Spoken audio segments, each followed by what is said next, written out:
नमस्कार दोस्तों, अद्भुत दुनिया में आपका स्वागत है। दोस्तों, जैसे मैंने पिछली वीडियो डाली थी उसमें मैंने बताया था कि आर्यों का निवास स्थान क्या था। दोस्तों, आज मैं इस वीडियो के माध्यम से आपको जानकारी दूंगा सिंधु सभ्यता के बारे में। सिंधु सभ्यता वैदिक सभ्यता का ही एक विकृत रूप है, शुद्ध रूप नहीं, विकृत रूप है। आज इस वीडियो के माध्यम से आपको ये पूरी जानकारी मिल पाएगी। दोस्तों, यदि आपने हमारे चैनल को सब्सक्राइब नहीं किया है तो इसे तुरंत सब्सक्राइब कर लीजिए, क्योंकि इसी तरह की वीडियो आपको सही जानकारी आपको मिलती रहेगी। दोस्तों, जब महाभारत का युद्ध समाप्त हुआ, जब कलयुग की शुरुआत हुई, तब पृथ्वी पर पाखंड बढ़ने लगा।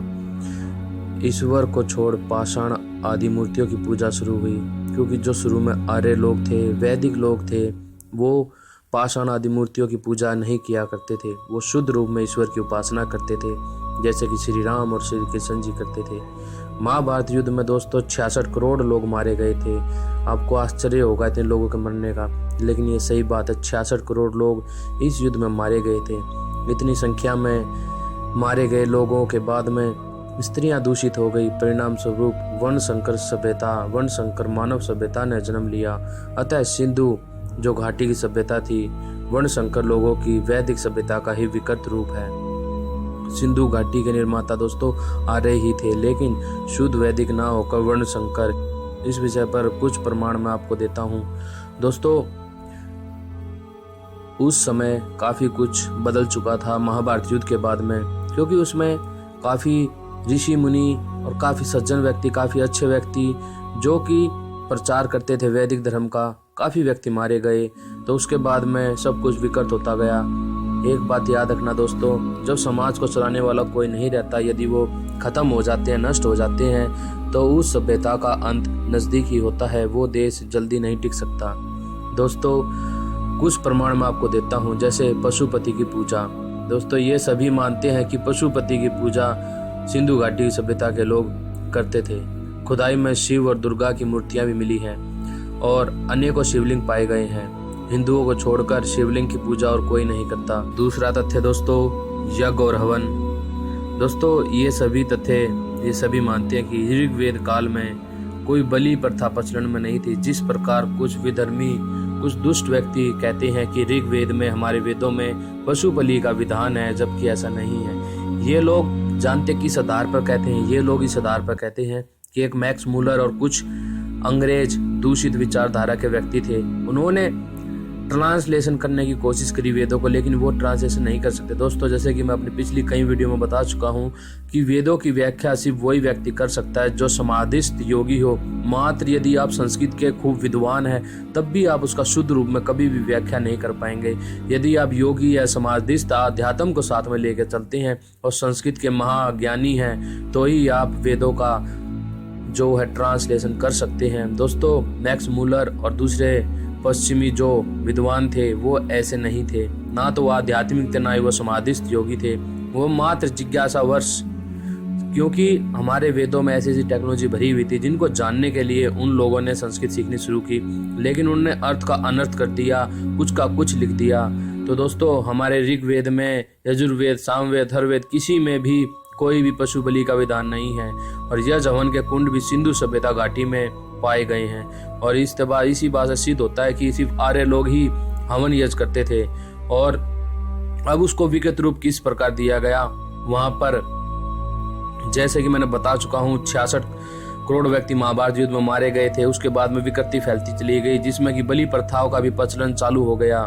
दोस्तों, आज भी कई जगह बलि प्रथा होती है। सबसे ज्यादा बलि प्रथा मुसलमान लोग करते हैं, जो कि करोड़ों की संख्या में जीवों की हत्या करते हैं। हिंदू भी पीछे नहीं है। हिंदू भी मंदिरों के अंदर आज भी जीवों की बलि देते हैं, सिर्फ देवी देवता को खुश करने के लिए। दोस्तों, यही विकृत रूप है हमारी वैदिक सभ्यता का। हमारी वैदिक सभ्यता में पशु बलि कभी भी नहीं था। यज्ञ होता था, यज्ञ इसलिए होता था क्योंकि ये सबसे महान परोपकार का कर्म होता है। यज्ञ करने से शुद्ध वायु बनती है, जो कि सभी प्राणियों को मिलती है। दूषित वायु का नाश होता है, जिससे कि हम शुद्ध और स्वस्थ रहते हैं। और फसलों का भी उन्नति होती है, फसल शुद्ध होती है, बरसात शुद्ध होती है। फिर बाद में जब हम भोजन करते हैं वो शुद्ध होता है, जिससे कि वीर्य रस शुद्ध बनता है। और जो जीवात्मा होती है जब उस घर में प्रवेश करती है तो वो भी अच्छी ही पैदा होती है। तो दोस्तों हवन यज्ञ के इतने ज़्यादा महत्व हैं और हवन यज्ञ से आज के समय में कैंसर, टीबी, जो भी बीमारी है भयंकर से भयंकर वो ठीक होने लग रही हैं। मैंने खुद इस पर प्रयोग किए हैं और भी प्रयोग हो रहे हैं। अगला प्रमाण, पकी हुई ईंटों का मिलना। दोस्तों कुछ पश्चिम विद्वान हैं, वो लोग कहते हैं कि सिंधु घाटी में मकान पकी हुई ईंटों के बनते थे, जबकि आर्यों को ईंट बनाने का ज्ञान नहीं था। ये बात वो इसीलिए कहते ताकि सिंधु घाटी को आर्यों से अलग किया जा सके और फूट डालने का काम किया जा सके। दोस्तों मैं उनसे एक बात पूछना चाहता हूँ कि आर्यों को यदि घास फूस मंगाने का ही ज्ञान था तो हमारे जो हवन कुंड पकी हुई ईंटों से बने हुए क्यों मिलते हैं, बताए? ये है कोई उनके पास में जवाब? दोस्तों उनके पास में कोई भी ऐसा जवाब नहीं मिलेगा। दोस्तों जैसा कि मैं बता चुका हूँ, सृष्टि की शुरुआत में ही वेद हमारे को ईश्वर के द्वारा मिल गए थे। तो दोस्तों आर्यों के पास में वेद थे। अब मैं आपको बताता हूँ कि यजुर्वेद में, जो यजुर्वेद है दोस्तों, यजुर्वेद में हवन कुंड ईंटों से, पकी हुई ईंटों से बनाने का विधान है, ये उसमें स्पष्ट लिखा है। दोस्तों अब वो विधर्मी मुझे बताएं कि यदि हमारे यजुर्वेद में, आर्यों के यजुर्वेद में पकी हुई ईंटों से हवन कुंड बनाने का विधान है, तो हम भला घास फूस से झोपड़ी बनाने वाले कैसे हो गए? है उनके पास में ये कोई जवाब? दोस्तों उनके पास में कोई जवाब नहीं मिलेगा। उनको तो दोस्तों दुखी और परेशान होकर झक मारकर 3000 साल पहले हमारे ऋग्वेद को, हमारे वेदों को, सबसे पुरानी पुस्तक उनको बताना पड़ा। दोस्तों इससे ज्यादा प्राचीन वो बता भी नहीं सकते थे, क्योंकि उनके अपने बाइबल पर सवाल उठ जाते जिसमें कि बताया गया 6000 वर्ष पहले ही सृष्टि की रचना हुई है। दोस्तों वो तो इतने बड़े मूर्ख हैं कि अपने ही लोगों को बलि चढ़ा देते, जैसे उन्होंने गैलीलियो को मारा था। सवाल ये उठता है कि सिंधु घाटी की सभ्यता का लोप किस प्रकार हुआ? दोस्तों मैं बताता हूँ आपको सिंधु घाटी की सभ्यता का लोप किस प्रकार हुआ। दोस्तों वास्तव में सिंधु घाटी की सभ्यता का लोप होने का कारण भयंकर जल पलवान है, यानी कि भयंकर वर्षा है। यह प्रदेश जो दोस्तों, जो सिंधु घाटी थी वो प्रदेश दलदलों से घिरा हुआ था और उसके पास में घने वन थे, काफी ज्यादा घने वन थे। गर्मी बढ़ने से कई दिनों तक इतनी वर्षा हुई कि सब कुछ जलमग्न हो गया। मौत से बचने के लिए लोग दोस्तों सीढ़ियों पर चढ़े, छतों पर चढ़े। जल ने मकानों को ही ढहा दिया, सब कुछ धराशायी कर दिया। कुछ लोग ऊंचे स्थानों पर चले गए, लेकिन वो भी वहां कुछ समय तक ही बचे रहे, अधिक समय तक नहीं बचे रहे। भूख ने उनको व्याकुल किया और उनकी मृत्यु हो गई और वो परलोक सिधार गए। देखते ही देखते मोहनजोदड़ो व हड़प्पा मृतकों का टीला बन गया। यह जल पलवान सीमित क्षेत्र में रही। खुदाई में हिंसक पशुओं के अवशेष भी मिले हैं, जिससे यह सिद्ध होता है कि यह क्षेत्र घने वनों से आच्छादित था, यानी कि जो मैंने बताया है यहाँ पे वन अधिक मात्रा में थे और उन्हीं के पास में ये क्षेत्र बसा था। यदि आर्यों ने सिंधु सभ्यता का विनाश किया तो पशुओं की मौत कैसे हो गई? दोस्तों कुछ लोग ये कहते हैं कि आर्यों ने ही सिंधु सभ्यता का विनाश किया, तो मैं उनसे यही पूछना चाहता हूँ कि यदि हमने खुद अपनी सभ्यता का विनाश कर दिया तो वहाँ पे जो वहाँ पे पशु थे उनकी मौत किस प्रकार हुई? क्या आर्यों ने उन पशुओं को भी मार दिया? दोस्तों ये बिल्कुल ही मूर्खतापूर्ण बात है। ये दिखाने के लिए किस प्रकार, ये दोस्तों जो खोजबीन होती रहती है ये दिखाने के लिए होती है कि किस प्रकार इस देश को तोड़ा जा सके, लेकिन ये मूर्ख है। इस देश में ऋषि दयानंद जैसे व्यक्ति जन्म लेते रहते हैं जो कि हमारे को सही मार्ग दिखा देते हैं। दोस्तों वो लोग ये नहीं बता सकते कि वहाँ भयंकर वन क्यों और कैसे नष्ट हो गए।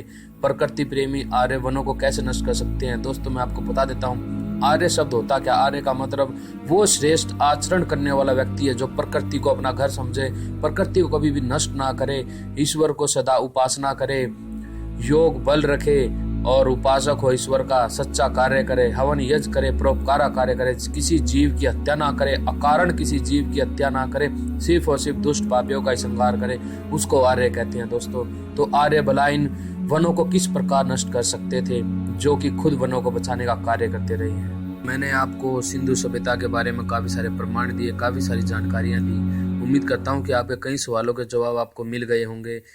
और दोस्तों मैं अब इसी विषय पर आगे बढ़ते हुए अलग अलग वीडियो के लेकर आता रहूँगा। मैं सारी चीज़ें एक वीडियो में नहीं बता सकता क्योंकि वीडियो काफ़ी बड़ी हो जाएगी और इतने लंबे समय तक कोई नहीं देख पाता। दोस्तों आप हमारे चैनल को लाइक जरूर कीजिए, चैनल को सब्सक्राइब जरूर कीजिए। और दोस्तों मैं अपने सभी हिंदू भाइयों से एक प्रार्थना करना चाहता हूँ और उन सभी से जो इस देश की संस्कृति से, इस मातृभूमि से प्यार करते हैं, जो नहीं देखना चाहते कि हमारा देश टूटे या हमारे लोग बिखरें, तो उनसे मैं एक ही प्रार्थना करता हूँ कि आप किसी की सुनी सुनाई बातों पर यकीन कभी भी ना करें। आपको यदि कुछ करना है तो आर्य समाज से संपर्क करें। दोस्तों आर्य समाज से आप संपर्क करें, आर्य समाज से वेद लें, उन वेदों को पढ़ें, सत्यार्थ प्रकाश को पढ़ें, दोस्तों यकीन मानिए आपके इतने सारे सवालों के हल यूं ही निकल जाएंगे।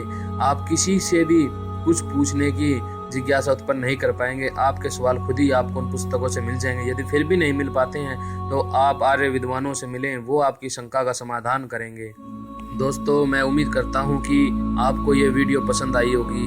दोस्तों इसको लाइक कीजिए, इसको शेयर जरूर कीजिए ताकि ज़्यादा लोगों तक ये पहुंचे। और दोस्तों हमारे चैनल को सब्सक्राइब जरूर कीजिए ताकि ऐसी वीडियो आपको समय समय पर मिलती रहे। तो दोस्तों आप सभी को नमस्ते, जय आर्यवर्त। फिर मिलता हूँ मैं किसी नई वीडियो के साथ में।